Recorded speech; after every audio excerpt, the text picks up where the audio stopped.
What is up, y'all? Hope everyone is having a fantastic day. I wanted to do another Storytime episode.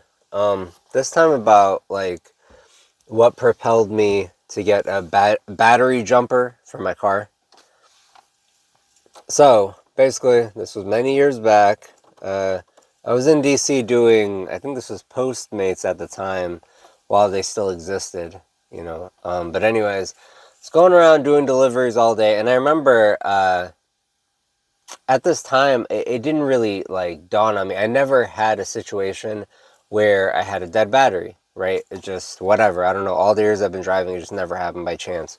So I remember I went to turn my car on. And it was like, like it wouldn't go. And it was like, and then on the third go, it was like, boom. And it went on, right? And I was like, that's weird, right? But it didn't register what was happening. I just thought it was a fluke. So I went, did the delivery, came back in the car.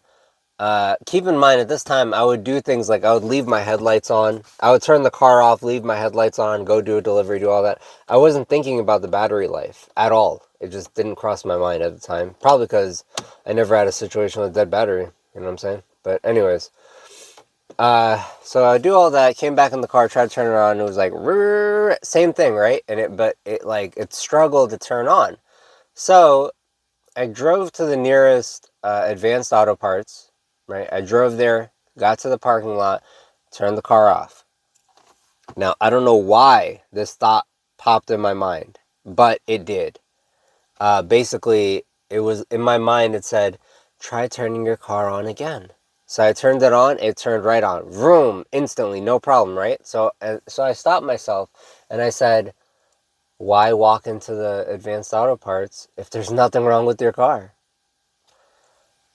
I was right there. I was in the parking lot. I was right at their front door. You know what I mean? But for whatever reason, something propelled me to go back inside the car and continue on with my day like nothing was going on.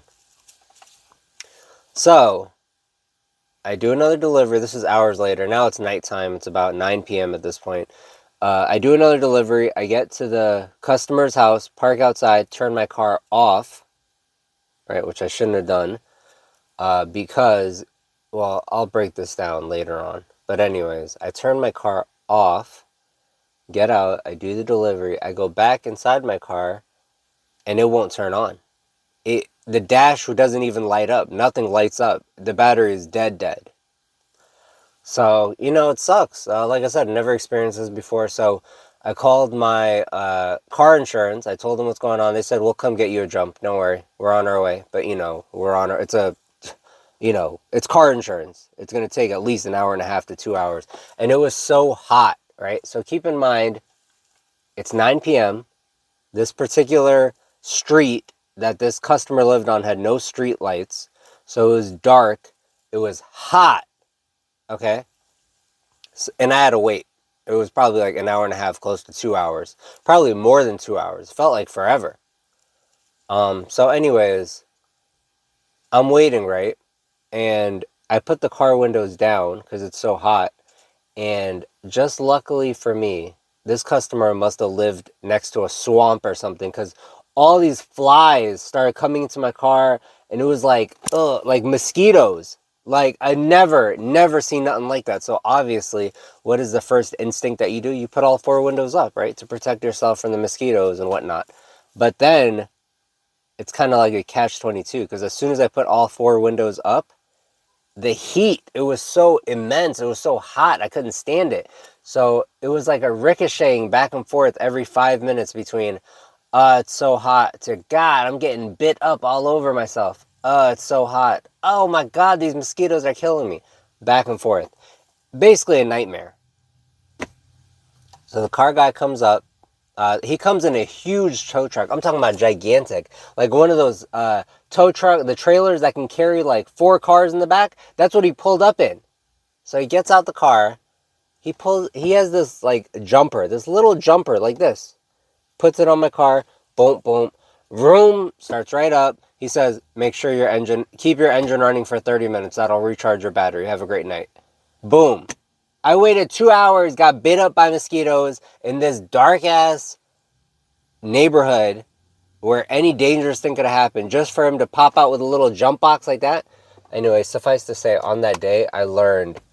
The next day, I went to the Advanced Auto Parts. My battery was so dead. It was such bad quality, I needed to get another battery. But 90% of the time, you don't need to get a new battery. You just need to, just get a jump start.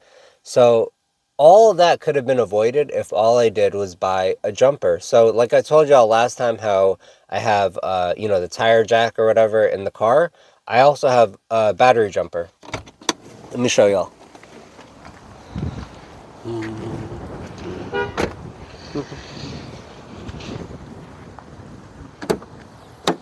So, let's see.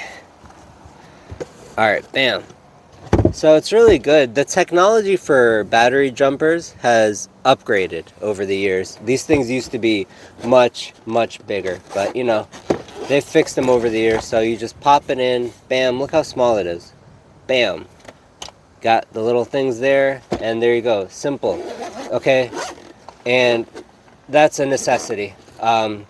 Don't be like me. Don't be sitting in a super hot car for 2 hours getting, bit up by mosquitoes when you could have just jump started your own battery. I would say there are 3 reasons why no person should ever be stranded on the side of the road waiting for a tow truck, okay? Number 1, ran out of gas. That should just be embarrassing. That should never happen to anyone. Number 2, if you have a flat tire, you should know how to change a flat tire. Number 3, if you have a dead battery, you should have the battery jumper. These are 3 things that no person should ever have to wait for a tow truck for. If it's something more than that, maybe your power steering pump fails or alternator fails, that's, understandable. You got to pull over and wait for a tow truck. But those 3 things, anyone should be able to take care of for themselves.